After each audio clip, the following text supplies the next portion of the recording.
Hello viewers, welcome to the digital class of Udayanath Autonomous College of Science and Technology. So viewers, today's video will be all about data link control. So this is a new topic in data networking class. So what are the services provided by the data link control, how it works, how it helps to send the data from one location to another location will be discussed in today's video. So without wasting much of our time, let's move on to the slides. So data link control. So data link control is also abbreviated as DLC. So DLC is the service provided by the data link layer of function defined in the open system interconnection, that is OSI model for network communication. That means data link control is actually activated in the data link layer of the OSI model. So in case of OSI model, we have already discussed that there are different layers in which data link layer plays a very vital role, and data link control is a part, or it is the service provider of data link layer. So it is the layer 2 of OSI model, and it works for network communication. That means whenever there is a need of sending the data from one location to another location, at that time data link layer plays the vital role, and the DLC or the data link control is the service provider of the data link layer. So data link layer is responsible for providing reliable data transfer across one physical link or telecommunications path within the network. That means it is actually responsible for data transferring from one location to another location, or from one point or one physical link to another physical link over the network. That means when the user is interested of sending the data from one point to another point, or from one physical link to another physical link within the network, at that point data link layer gets activated, which is responsible for transferring the data. So some of its primary functions include defining frames, performing error correction or ECC on those frames, and performing flow control to prevent a fast sender from overwhelming a slow receiver. That means it is actually used in defining the frames. That means whatever data we are sending, it gets fragmented into number of packets, and then they are combined into frames. So data link control plays a very vital role in including or defining the frames for sending data from one location to another location. The vital part is the error detection and error correction. So here error detection and correction programs are also sent when the data are actually sent from sender side to receiver side.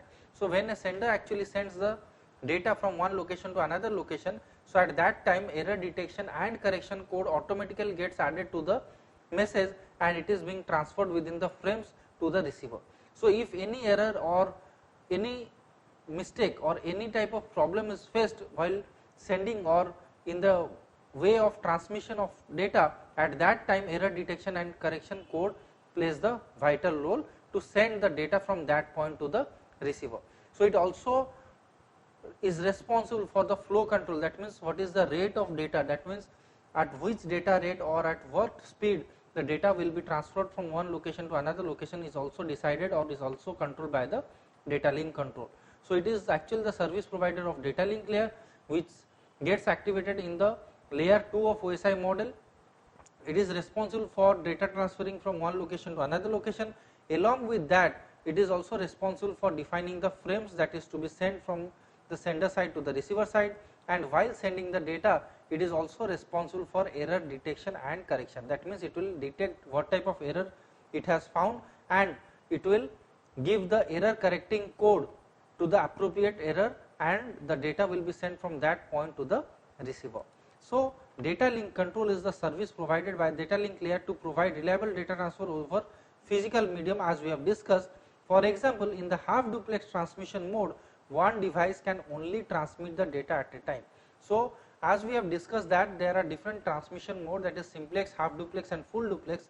So in case of half duplex transmission mode, one device can only transmit the data at a time. That means at a particular time there will be a device which is called sender, and at that time the other one must be the receiver. But that means one device cannot act as sender and receiver at the same time. So if both the devices at the end of the links transmit the data simultaneously, they will collide and leads to loss of information. So in case of half duplex transmission, as we know that at a particular time either sender will send the data or receiver will receive the data, but simultaneously they cannot transmit the data. But if they are doing it then there is a collision. That means if a particular message or a particular data receives at the sender side, when the sender is interested in sending the data, at that time the data gets collided or it leads to the loss of information. So, data link layer provides the coordination among the devices so that no collision occurs. So, in that case, in half duplex transmission mode, when there is a chance of collision, so data link control plays a very vital role. That means it actually coordinates among the sender and the receiver and the devices that are connected, and it actually prevents the loss of data or loss of information due to collision. So, this is all about the data link control. Now, you can see the image over here that data link control has three main functions, that is line discipline, next one is your flow control, and the last one is your error control. So, these are the three main categories under the data link control. So, what do we call as the line discipline? That means who should send the data. So, in line discipline we emphasize or we give importance on which sender or which is the sender or which is the receiver or who is responsible for sending the data. Similarly, flow control is responsible for how much data should be sent. That means what is the data rate or at what speed the data will be sent is decided by the or is controlled by the flow control. Similarly, in case of error control, how can errors be detected and corrected are actually controlled by the error control mechanism under the data link control. So, data link control has three main categories: line discipline, in which we should know who should send the data or in which mode they should send the data. Next one is your flow control, that means at what speed or at what data rate the data will be sent from one location to another location. Similarly, the last one is your error control, that means how the errors can be detected if there is any, and if they are detected then how it can be corrected is controlled by the error control mechanism. So, these are the three main mechanisms under the data link control. Now, we will be moving to the first category or the first service of data link control, that is the line discipline. So, whatever the system, no device in it should be allowed to transmit until that device has evidence that intended receiver is able to receive and prepared to accept the transmission. That means whenever we are sending any device or we are interested in sending any data from one device to another device, so in that case no device should be allowed to transmit until that device has the potential or has the receiver to receive the data. That means when a data or a information is to be sent from sender to receiver, at that case the sender has to be connected to the receiver. If the receiver is able to receive the data, then only the sender will send the data and the transmission will be successful. So, this is the work of the line discipline. So, line discipline is actually responsible for connecting the sender with the receiver. Similarly, the second service is the line discipline functions of the data link layer oversee the establishment of links and right of a particular device to transmit at a given time. So, this is actually applicable in case of half duplex mode. So, whenever in case of half duplex mode the sender has to send the data and receiver has to receive the data, that means at the same time both the senders and receivers cannot or both the devices cannot send or receive the data at the same time simultaneously. So, at that time a collision occurs. So, in order to avoid the collision, line discipline plays a very vital role, because line discipline actually oversees the establishment of links, that is the link between the sender and the receiver, and which device has the right to send the data. So, whatever data or whatever information will be sent from sender to the receiver is actually decided by the line discipline. That means in case of half duplex mode, whether a device will act as a sender or it will act as the receiver is actually decided by the line discipline.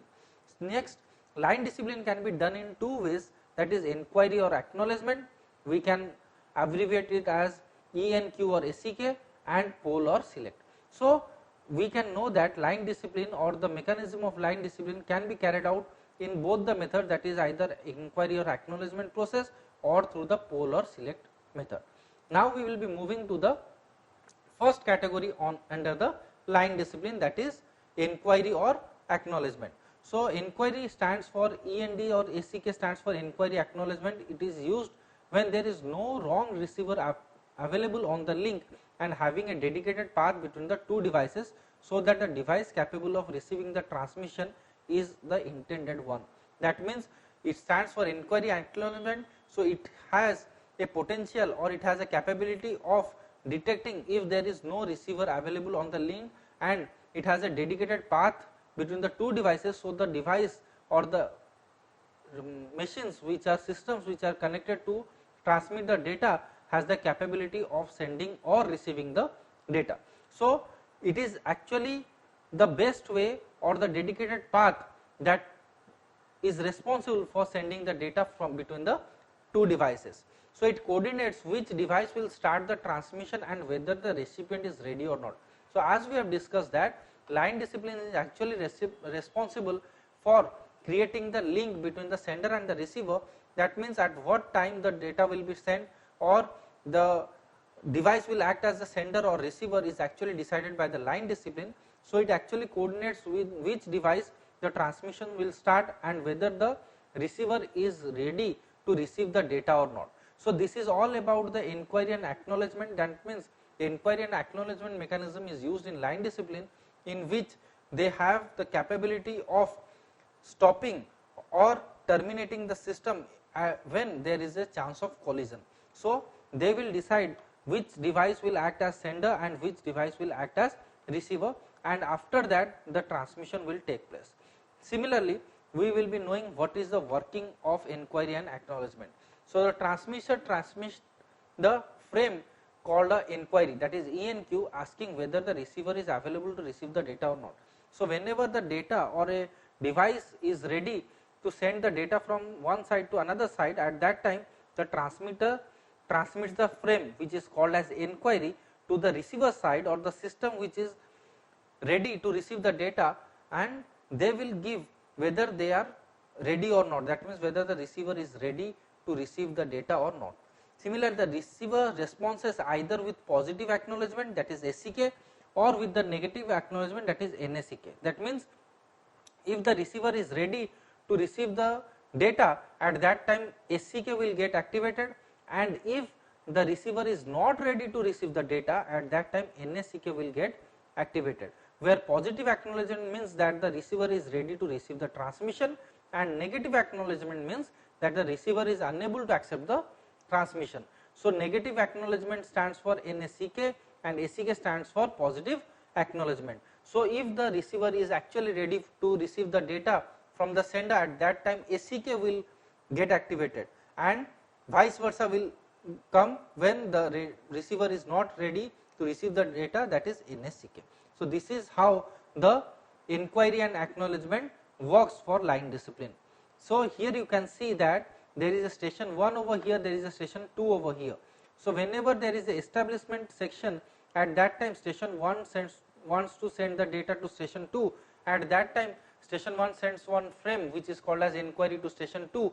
If station 2 is interested, then it has a positive response, then it will send SCK, that is acknowledgement, that is positive side, to the station 1. Similarly, station 1 will send the data to the station 2. Similarly, again the data is received by the station 2 is acknowledged by the station 2 to station 1, and this process carries on, which is called as data transfer. Similarly, at the final stage, station 1 sends the data and an acknowledgement is received from the station 2, and finally when the data transmission gets over, end of termination, that is termination section comes to an end of the data transmission. So here the station 1 has completed sending the data to station 2, and then the termination plays the role where the data has been terminated, or the call or the communication has been terminated from the station 1 or station 2. Next we will be moving to the second category of line discipline, that is poll or select. The poll or select method in line discipline works with those topologies where one device is designated as primary station and other devices as secondary stations. That means when there is a lot of devices and we are working under some topologies, at that time poll select method plays the role, where one device is designated as primary station. That means who will send the data is considered as primary station, whereas the devices that will be receiving the data or they will work according to the primary station are called as the secondary stations. Now we will be discussing what are the working or how the poll select works.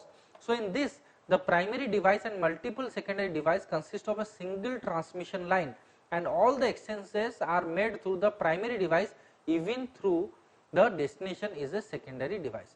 That means whenever there is a primary device and we have multiple secondary device, it consists of a single transmission line. So at that time the exchanges are made from the primary device to the destination using the secondary device. That means the sender is considered as the primary device and the destinations or the receivers are considered as the secondary device. So moving on to the next point, the primary device has control over the communication link and the secondary device controls the instruction of the primary device. That means the primary device will give instruction to the communication link, or it will create the communication link from the primary device to the secondary device, and whatever instruction will be given by the primary device, it will be followed by the secondary device. Similarly, the primary device determines which device is allowed to use the communication channel. Therefore, we can say that it is an initiator of the session. That means primary device is actually responsible, or it allows to give the data in the communication channel. That means a dedicated communication channel will be created and the data will be sent in that channel where the initiator of the session is decided. That means the sender will be called as the primary device and the receiver will be considered as the secondary device. So if the primary device want to receive the data from the secondary device, it asks the secondary device that they anything to send. This process is called as polling. That means if there is anything to send from the primary device to the secondary device, that is from the sender to the receiver, then that process is called as your polling. Similarly, if the primary device want to send some data to the secondary device, then it tells the target secondary to get ready to receive the data. This process is known as selecting. That means whenever we have a single sender and multiple receivers, at that time the primary device has the provision of selecting the secondary device. That means let's say an example that we have 5 secondary devices and 1 primary device. So to which device it will send the data will be decided first, and accordingly the data will be sent from the primary device to the secondary device. That means if I am interested in sending the data to the third number of secondary device, so at that time the third machine or the device will be considered as secondary device, and then the data will be sent from primary device to secondary device, and this process is known as your selecting. So this is all about pole select and the working of pole select. Now we will be moving to the second service under the data link control, that is flow control. So when a data frame is sent from one host to another over a single medium, it is required that the sender and receiver should work at the same speed. That is, sender sends at a speed on which receiver can process and accept the data. That means whenever a host is sending the data from the sender to the receiver and using a single medium, at that time they should be working at the same speed. That means the sender and receiver should work at the same speed. So in that case, sender sends at a speed on which the receiver can process and accept the data. That means the sender is totally dependent on the recipient, that is receiver, on how much data it will receive and how much data it can process or accept the data.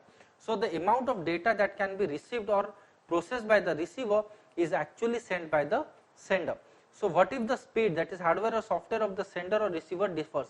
So if sender is sending too fast and the receiver may be overloaded or swamped and data may be lost. That means if the receiver is have no capability of matching with the speed of the sending of data from the sender side, at that time there is a chance of data of getting lost. So at that time we call it as overloaded. That means if the receiver is unable to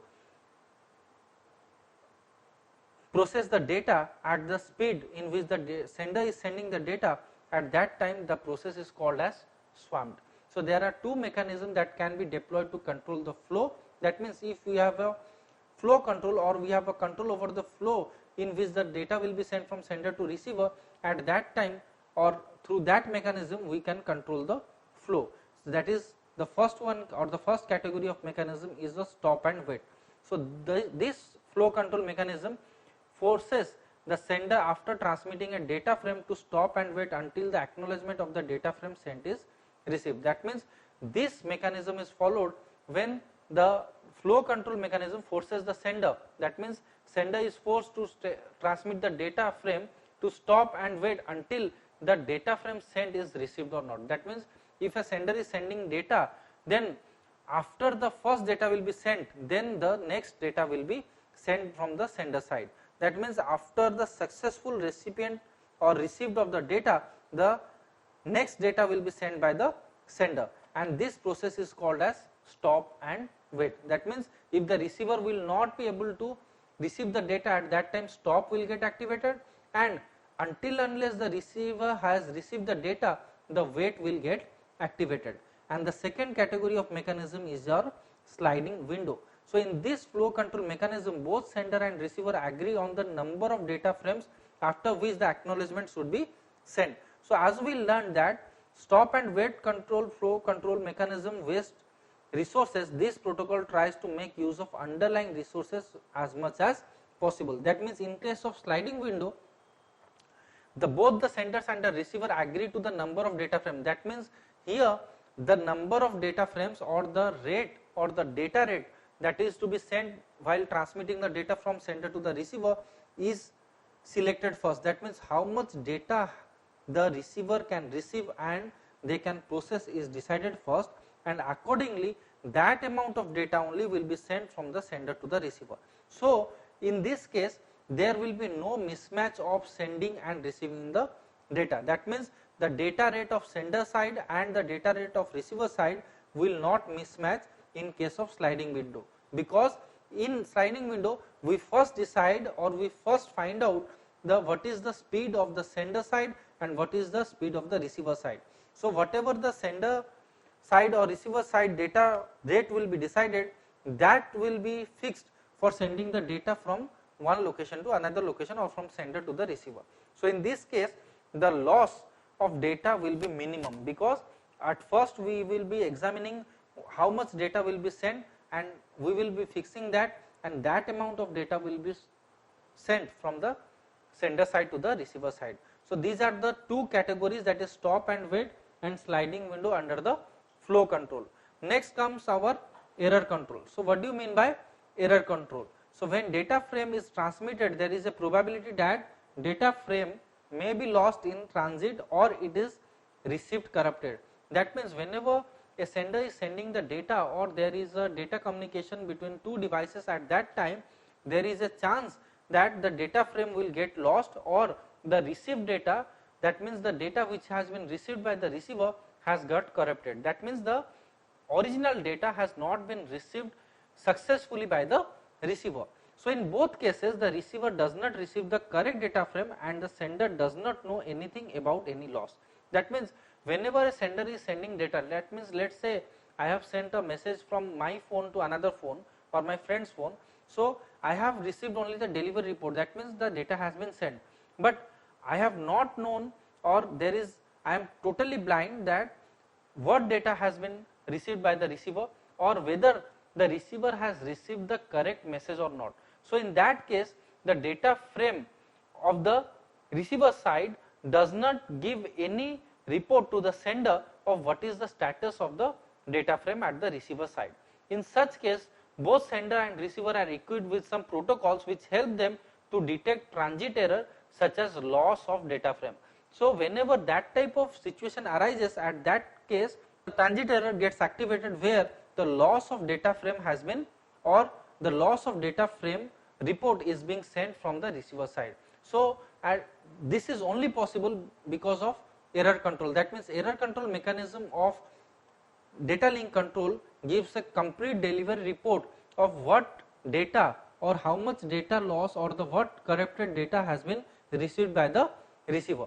Hence either the sender retransmits the data frame or the receiver may request the resend to the previous data frame. That means if the data has been lost or the data that has been received is corrupted, at that time the receiver again retransmits the data frame from the sender side and it is being received.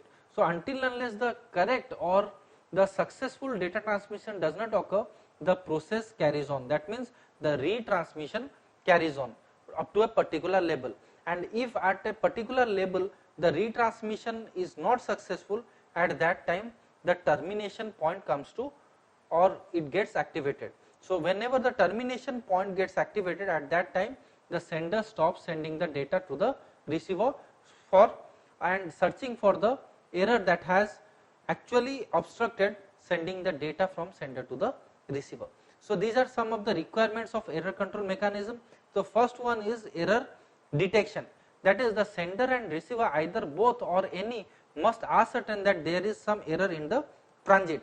That means whenever there is a data communication between two devices, that means one is sender and another one is receiver, at that time whenever the data is sent, the error detection and correction program automatically gets activated, or they gets attached to the message and is being sent from the device to another device.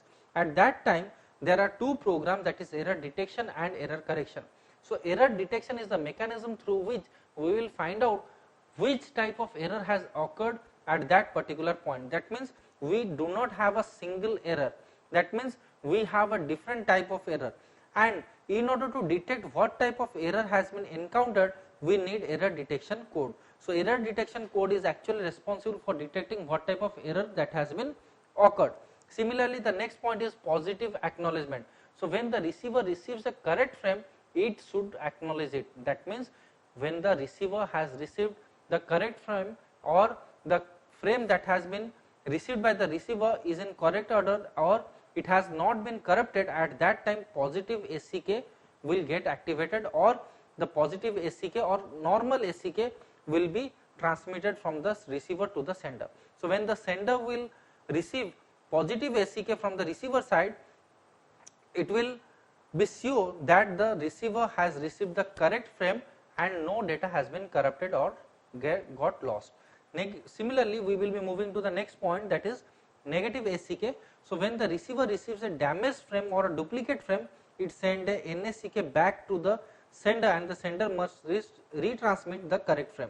That means whenever a negative SCK or NSCK will be acknowledged by the receiver to the sender, at that time the sender will be sure that there is a need of retransmitting the correct frame. That means either the frame that has been transferred has been damaged, or there is a duplicate frame, or the frame has been corrupted. So whenever it will receive NSCK, it will retransmit the data. So until unless SCK will be received by the sender will be continuously sending the data to the receiver. Next one, or the last one, is our retransmission. The sender maintains a clock and sets a timeout period if an acknowledgement of a data frame previously transmitted does not arrive before the timeout. The sender retransmits the frame thinking that the frame or its acknowledgement is lost in the transit. That means whenever the receiver will send a NSCK to the sender side, at that time sender will retransmit the data. So until unless there is a positive SCK received by the sender from the receiver side, till that process the retransmission will be going on. So after a particular clock cycle or a particular timeout period, the sender will stop sending the data to the receiver or retransmitting the data to the receiver. So this is all about the error control. So I hope you have all understood what is data link control, what are the services provided by the data link control, that is flow control, error control and line discipline. So if you have any doubt, you can comment me on our YouTube channel. Till then, thank you.